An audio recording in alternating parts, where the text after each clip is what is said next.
Okay everyone, so in the previous video we were talking about what a salt is. We got to know that salts are ionic compounds.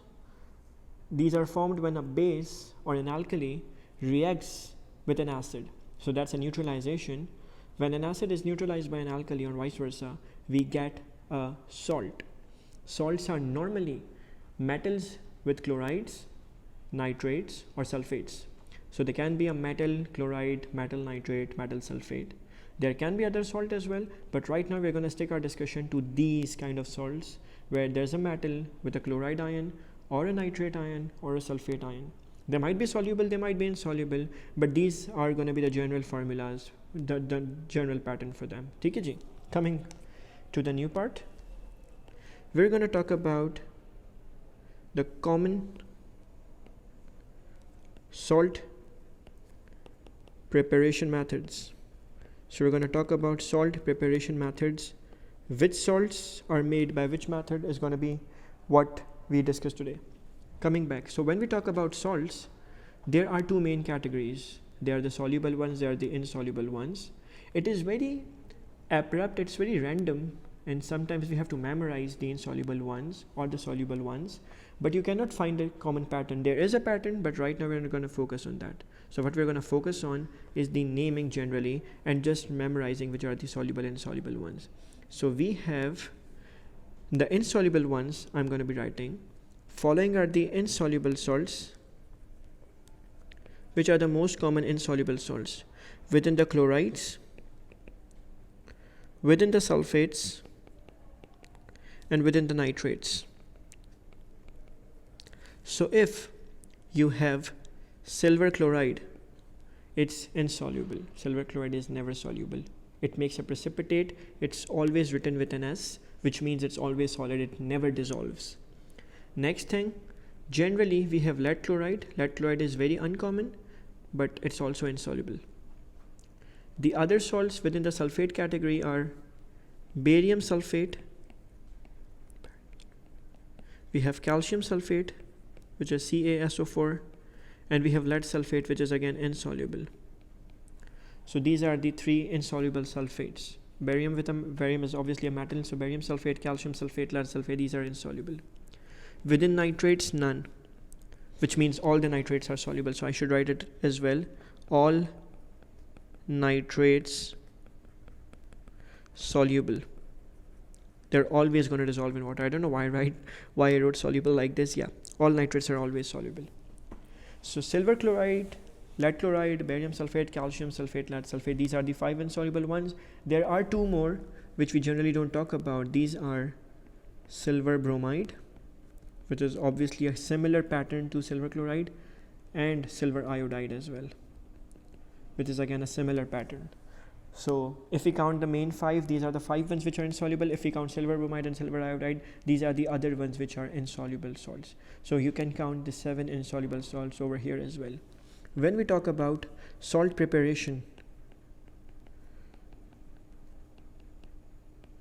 we have 2 main methods to go for a salt preparation method, depending on whether the salt is soluble or insoluble. So I'll make a line over here. We have 2 main methods. It could be for a soluble salt or for an insoluble salt. So we could be having a soluble salt. We could be having an insoluble salt. I'll move it a little so that I can simply write my insoluble salt part thingy. If it's an insoluble salt, which I know the names of, it's going to be barium sulfate, calcium sulfate, lead sulfate, then I'm going to be having silver chloride, silver bromide, silver iodide, and the last one is lead chloride.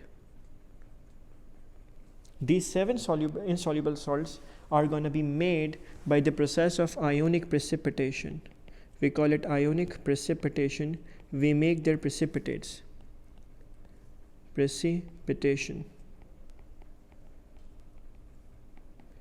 And if you have a soluble salt, then still you can have 2 more methods. So if you have a soluble salt, then there are 2 more methods. which we're going to be discussing in the next video. So in the current video, we're going to be talking about the insoluble salts. If you want to make an insoluble salt, it's very easy. You just need to know the name of the final insoluble salt that you want to make.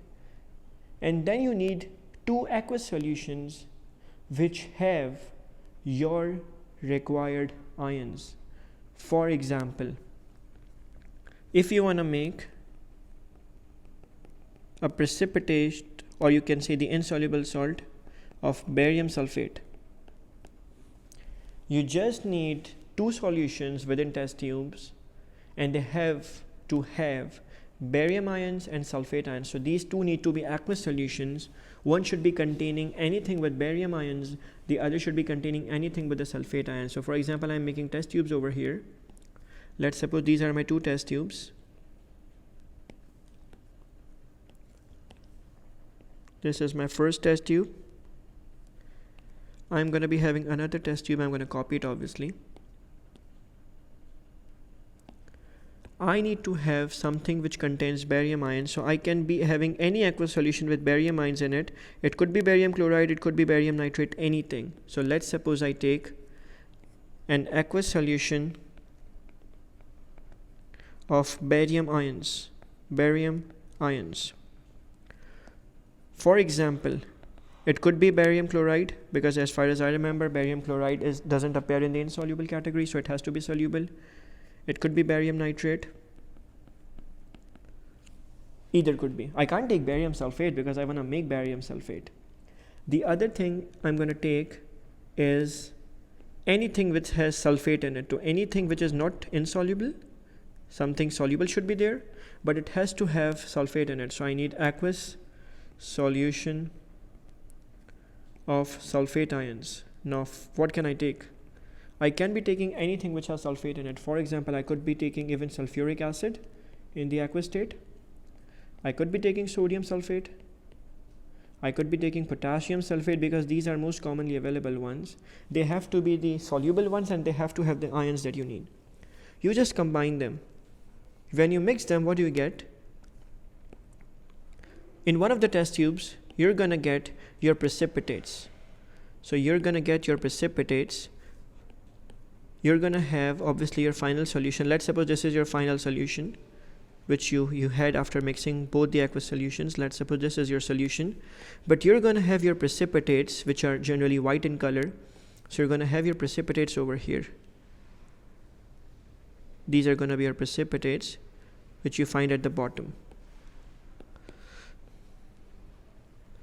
So it becomes cloudy at the bottom, but at the end of the day, you know what's over there.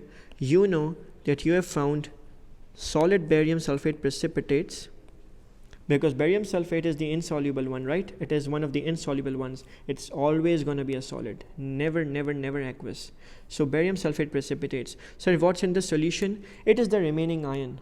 Sir, what ions are remaining? Like what's remaining? Don't we get everything? No, we don't. Let's try. You mixed, for example, barium chloride from one solution, and you took, let's suppose, sodium sulfate from another solution. What you got was barium with sulfate. I know, sir, barium sulfate is over here, but the other thing you get is sodium chloride as well. So the precipitates are barium sulfate, but the aqueous solution of sodium chloride is still over here. So ultimately, let's move this line over here. So ultimately, the solution contains aqueous sodium chloride. But our concern has been fulfilled because I've got the precipitates of barium sulfate. So this process is known as ionic precipitation. You take 2 solutions, one should be having the cation you need, another should be having the anion you need. You mix them, you get a precipitate. You can filter out the precipitates when you want. So you can have the filtered precipitates like this. For example, you can later perform the filtration. It goes something like this. Let's suppose this is my test tube. This was my solution. I'm going to be performing the filtration, which looks like this. That's a filter funnel. It's for a beaker I need.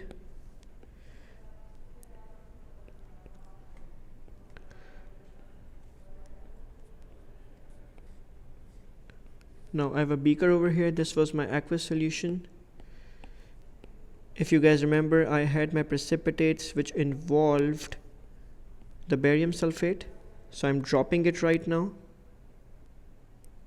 The solution is aqueous, it's going to pass through, but one thing is not going to pass through, and that is my precipitates. So precipitates are going to stay on the filter paper. I'm going to collect my solution like this, but what's not going to pass through is obviously my precipitates. So the precipitates are right over here. I'm going to collect my precipitates on the residue, so I can label that as well. This is a filter funnel. This is the filtrate, which contains the dissolved particles. Filtrate contains aqueous sodium chloride, because remember, sodium chloride was, sodium came from here, chloride came from here, and sodium chloride was made over here. So it was pretty much soluble. So it was the aqueous solution. What I could not collect in the filtrate was the residue. The residue is the precipitates. So it's the precipitates of barium sulfate. If you guys remember, barium sulfate is the insoluble one I got over here. Finally, you're going to present your precipitates on a clear sheet of dry paper. It can be a filter paper.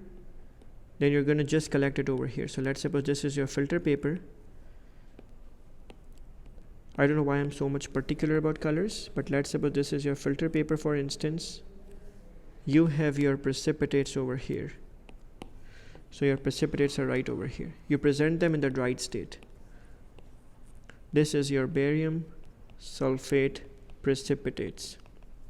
Let's revise the idea. You wanted to make an insoluble salt. It has a cation, which is barium. It has an anion, which is the sulfate. You needed something from the cations, so you needed a solution which has the cation, anything from the soluble category, barium chloride, barium nitrate, whatever. But you can't take barium sulfate because that's what you want to make. For sulfate, you can take anything which has sulfate in it, but it has to be from the soluble category. So you can take sulfuric acid, sodium sulfate, potassium sulfate, magnesium sulfate, whatever. You just mix them, you get your precipitates, you get the other ion as well. Then you combine them and you get your aqueous solution, which remains in the filtrate. After filtration, you get your solid precipitates. If you guys can focus on one more thing, barium ions were with the chloride ions, sodium ions were with the sulfate ions. Then you get barium sulfate precipitate. We never write the ions on the precipitate, so you don't have to write the ions over here. But then you get sodium and chloride solution. Sodium chloride solution had the ions. You can cancel out the chloride ions and the sodium ions because these were in aqueous state even in the beginning and even at the end. Even in the beginning, sodium sulfate was a solution, so sodium ions were in the solution. Even at the end, sodium ions were still in the solution. They never settled down. Similarly, chloride never settles down. It is the barium ions and the sulfate ions which settle down. So the actual equation known as the ionic equation is,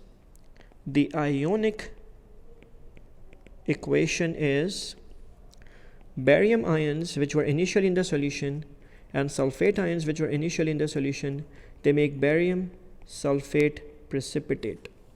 So from this solution to a precipitate is known as ionic precipitation, and this is the most important part of it.